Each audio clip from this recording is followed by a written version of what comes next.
अगर आपने अभी तक सब्सक्राइब नहीं किया है तो सब्सक्राइब करना ना भूलें ताकि एक सारी इम्पोर्टेंट वीडियोस आपको लगातार मिलती रहें। So hello dear students, today we'll learn about session 10 finding a place to stay।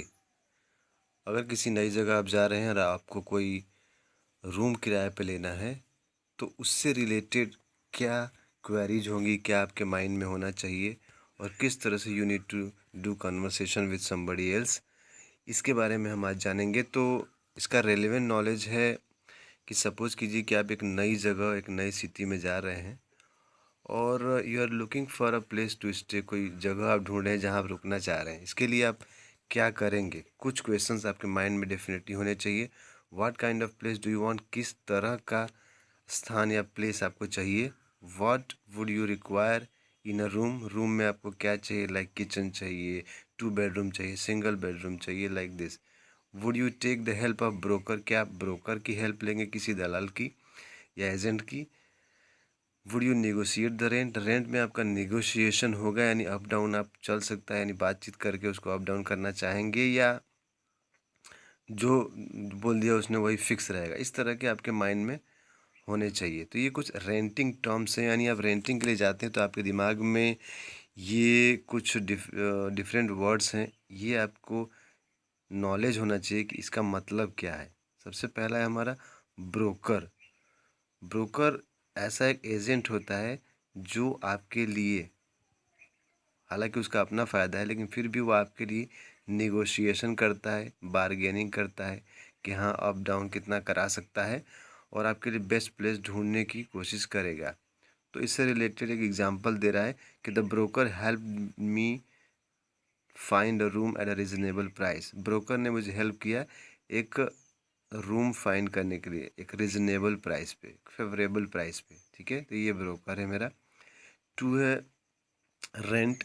Rent वो पेमेंट है जो आप कहीं स्टे करने के लिए ओनर को देते हैं, यानी मकान मालिक को आप देते हैं, वो रेंट है। Example, I and my 3 friends are living on a rent. ना हम रेंट पे रह रहे हैं कहीं पे, मैं और मेरे 3 मित्र।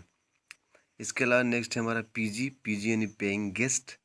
अगर किसी ओनर्स के ही घर में रहते हैं, कुछ ऐसे घर होते हैं जहाँ सिर्फ किराए के लिए होता है, लेकिन कुछ ऐसे घर होते हैं जहाँ ओनर भी रहता है और वो एक पेइंग गेस्ट के रूप में किसी को रखता है, जिसमें हो सकता है कि वो खाना वाना भी सब प्रोवाइड करता हो और आपसे कुछ के लिए एक पर्टिकुलर रिजनेबल रेंट भी लेता हो। तो ये होता है हमारा पीजी। तो PG accommodations are easily available this day. इन दिनों पीजी अकोमोडेशंस काफ़ी हैं, लोग रखते हैं पीजी अपने यहाँ। तो नेक्स्ट है हमारा अपार्टमेंट, जिसको हम फ्लैट भी कहते हैं। तो Sheela and Renu have rented 2 room apartment in Pune. Pune में शीला और रेनू ने 2 रूम का एक अपार्टमेंट लिया हुआ है रेंट पे। लैंडलॉर्ड या लैंडलेडी, ये मैन या वुमेन हो सकता है। लैंडलॉर्ड या लैंडलेडी जो कि रूम रेंट पे देते हैं, उन्हीं को हम लैंडलॉर्ड या लैंडलेडी कहते हैं। Example, our landlady allows us to stay out till 10 PM। हमारी जो लैंडलेडी है, जो मकान मालकिन है, वो बाहर 10 बजे रात तक ही अलाउ करती है कि आप बाहर रहेंगे, उसके बाद नहीं आ पाएंगे, उससे पहले ही आना होगा। टीनेंट, टीनेंट वो पर्सन है जो रेंट पे रहता है, यानी आप अगर रेंट पे रह रहे हैं तो आप टीनेंट हुए। Mister Gupta, tenants always pay their rent on time. यानी मिस्टर गुप्ता के जो किराए पर रहने वाले लोग हैं वो हमेशा समय पे रेंट पे करते हैं। सिंगल रूम फ्लैट है हमारा। सिंगल रूम फ्लैट जिसमें एक रूम हो। तो I am planning to stay alone, मैं अकेले रहना चाह रहा हूँ इसलिए मैं सिंगल रूम फ्लैट लूँगा। दूसरा है डबल रूम फ्लैट। तो डबल रूम फ्लैट इसमें 2 रूम का पूरा सेट रहेगा। तो as you are planning staying together, हम एक साथ रहना चाह रहे हैं इसलिए डबल रूम का सेट होगा। कमीशन, कमीशन वो वैल्यू है जो एजेंट या ब्रोकर को उसकी सर्विस के लिए दिया जाता है। उसने आपको रूम दिलाया है तो वो एक कमीशन लेता है कि हाँ इतना पैसा, अगर आपका 5,000 का रूम है तो हाँ मुझे 500 रुपये कमीशन चाहिए, तो ये कमीशन उस ब्रोकर को दी जाती है। नेक्स्ट है सिक्योरिटी। ये एक तरह से गारंटी के रूप में, आप रूम ले रहे हैं तो एक तरह से गारंटी के रूप में एक डिपॉजिट रखा जाता है, जिससे कि आप उसको जब जाएंगे तो वापस ले भी सकते हैं, या जिस तरह से आपका मकान मालिक उसको एक्सेप्ट करे। ऐसा भी होता है कि हाँ आप जिस जाएंगे तो वापस मिल जाएगा, या जाते समय आपके लास्ट वाले रेंट में इसको सबमिट कर लिया जाएगा। नेक्स्ट है नोटिस। नोटिस एक नोटिस ऐसी होती है जिसमें हम ये अनाउंसमेंट करते हैं कि अगर हम अचानक बाहर जाना हो तो उससे रिलेटेड कुछ संबंधित चीज़ों को हम इसमें शामिल करते हैं कि हम इसमें जो है कि किस बेस पे बाहर जाएंगे या कितने दिन पहले आपसे बताएंगे, या इस तरह की चीज़ें उसमें अनाउंस की जाती हैं, राइट। तो इस तरह से इस चीज़ को आप अच्छे से रीड करके और डिफ़िकल्ट वर्ड को पहले फाइंड आउट करें, डिफ़िकल्ट वर्ड को क्लियर करके जब इस चीज़ों को समझ लें तो इससे रिलेटेड एक्सरसाइज कर सकते हैं। लाइक क्लाइंट कह रहा है, यानी आप जा रहे हैं अगर रूम लेने, तो आप कह रहे हैं कि I am looking for a place to stay. Broker से कह रहे हैं, दलाल से या एजेंट से। तो वो कह रहा है okay do you want a single room और डबल रूम, सिंगल रूम या डबल रूम। वो पूछ रहा है कि मैं, आपने कहा कि मैं एक रहने के लिए जगह ढूंढा, तो उसने कहा कि सिंगल रूम या डबल रूम। तो क्लाइंट कह रहा है जैसा कि मैं अकेला ही रहूँगा इसलिए मुझे सिंगल रूम ही चाहिए। तो ब्रोकर यहाँ पूछेगा जस्ट अ सिंगल रूम या किचन के साथ। तो आप वो इसमें फील करेंगे कि ब्रोकर कहेगा कि would you like to have a single room और सिंगल रूम विथ किचन। तो आप उसमें ये फील कर सकते हैं। क्लाइंट कह रहा है कि I want a single room with attach bathroom, attach bathroom के साथ सिंगल रूम चाहिए प्लस सेपरेट किचन चाहिए।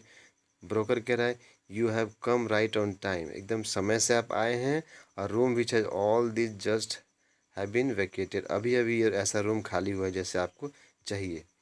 तो आप इसमें पूछेंगे कितना किराया है उसका, तो उसके लिए आपने अपने वर्ड्स में यहाँ पे लिखेंगे कि what is the rent for that, या how much rent I need to पे।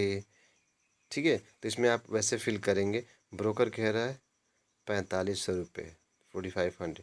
तो इस तरह से यहाँ हिंट दिया हुआ है, इससे रिलेटेड इसमें आपको क्वेश्चन अपनी तरफ से डालना है और भरना है। इसमें पूछ रहा है कि वेदर इंक्लूड, इसमें इलेक्ट्रिसिटी बिल भी रहेगा और वाटर बिल भी रहेगा या अलग से रहेगा।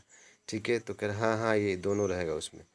तो क्या मुझे सिक्योरिटी भी पे करना पड़ेगा? ब्रोकर कह रहा है हाँ 2000 रुपये। तो क्या इसने पूछा कि कितनी फ़ीस रहेगी आपकी, तो इससे रिलेटेड आपको यहाँ लिखना है। वो कह रहा है मैं 25% लूँगा, यानी 5000 आपका किराया है तो मुझे चाहिए उसका 25%, यानी 1250 रुपये। इस तरह से आपको देखते हुए पूरा फिल करना है। आइए समझते हैं फ्यूचर कंटिन्यूअस टेंस, यानी ऐसी हैपनिंग जो कंटिन्यू रहेगी फ्यूचर में। मैं ये कर रहा हूँगा, मैं ये खा रहा हूँगा। तो आई और हेल्पिंग वर्ब विल बी, इसमें विल बी और शैल बी का यूज होता रहता है। तो इसमें जैसा कि आप लोग जानते हैं कि कंटिन्यूअस टेंस में आईएनजी रहेगा ही, इसलिए वर्ब में हमेशा आईएनजी इसमें रहेगा। ठीक है, लेकिन हेल्पिंग वर्ब इसमें चेंज हो जा रही है, विल बी, विल बी। तो आईएनजी हर वर्ब में रहेगा। ये है future continuous. Like we are looking for a new room, ये प्रेजेंट कंटिन्यूअस है, लेकिन इसको मैं फ्यूचर में बदलूँ तो we will be looking, will be इसमें ऐड हो जाएगा। ठीक है, इसमें हर एक में आप देख सकते हैं कि वही हो रहा है। तो इसमें बेसिकली हमें विल बी ही यूज करना है, शैल बी नहीं। ठीक है, तो इसमें विल बी प्लस वर्ब में आईएनजी यूज कर सकते हैं।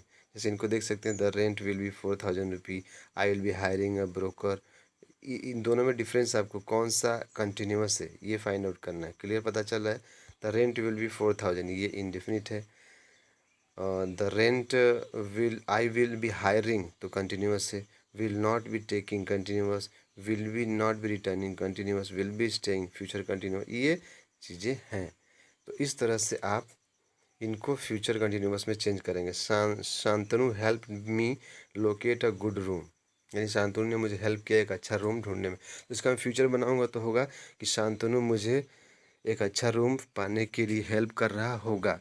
तो यहाँ लिखेंगे हम Shantanu will be helping me to locate a good room. इस तरह से आपको आगे के सारे एक्सरसाइजेस को करना होगा। So that's all for today, have a nice time.